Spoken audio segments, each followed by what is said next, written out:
Sahang ginto, hatid ng New Best Ever Sunsilk, Nestle, Bear Brand at Sun Cellular.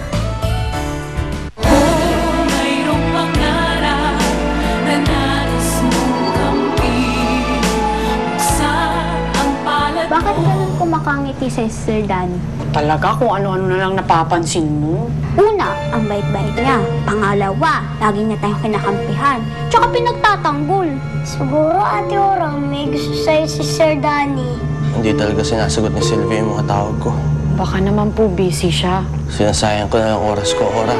Kailangan natin tulungan si Sir Danny para magkaayos sila ni Ma'am Sylvia. Eh di ba pag nagkakatampuhan sina Inay at Itay noon, pinagluluto ni Inay ng sopsoy si Itay?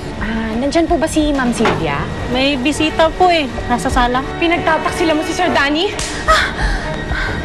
How dare you? Hello, Sylvia, honey. No, honey. There's something you should know. Oh, ano yan? Yung muchacha mo si Orang, basta na lang ako sinugo dito at pinagsasampal ako. Ano?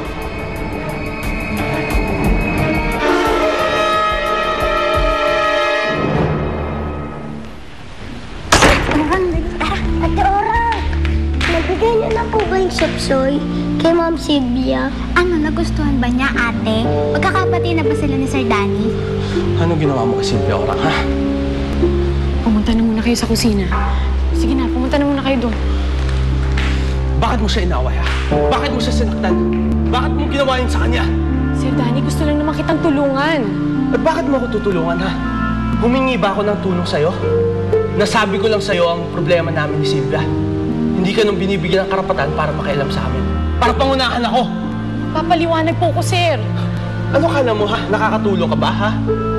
Kala mo kung kausapin mo si Sylvia, makakaayos ka ng problema namin? Pag sinaktan mo siya?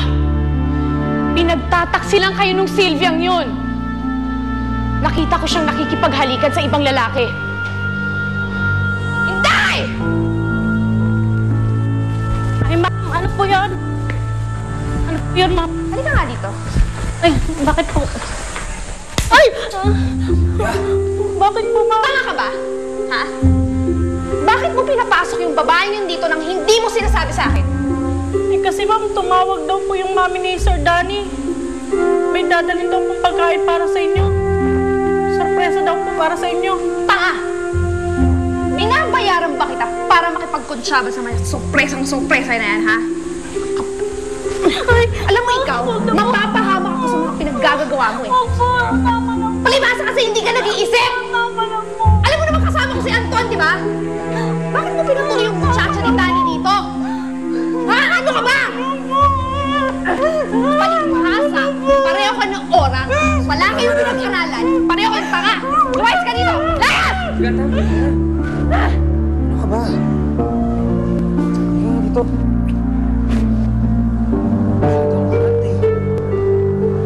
Hinga lang. Uminom ka muna. Pinagluto ko po si Ma'am Sylvia ng sopsoy. Sasabihin ko pong kayo ang nagpapabigay. Pero nagulat ako nung nakita ko nakikipaghalikan siya sa ibang lalaki.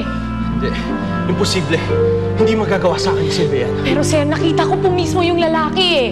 Kaya ako nga po nasampal si Ma'am Sylvia at nagkasakitan kami. Pero ginawa ko lang naman po yun dahil hindi ko masikmura ang kalukuhang ginagawa niya. Sir, alam niya pong isusumbong ko siya sa inyo. Kaya inunahan niya po ako.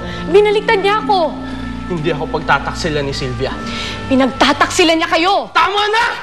Pumunta tayo ngayon doon sa babaeng yun. Iharap niyo po ako sa kanya at magsasabi ako ng totoo. Patutunayan ko po sa inyo nagsasabi ako ng totoo. Hindi. Ako lang ang babalik doon. Ako lang ang kakausap kay Sylvia. You stay out of this, Orang. Huwag na huwag ka nang makikialam sa amin ni Sylvia.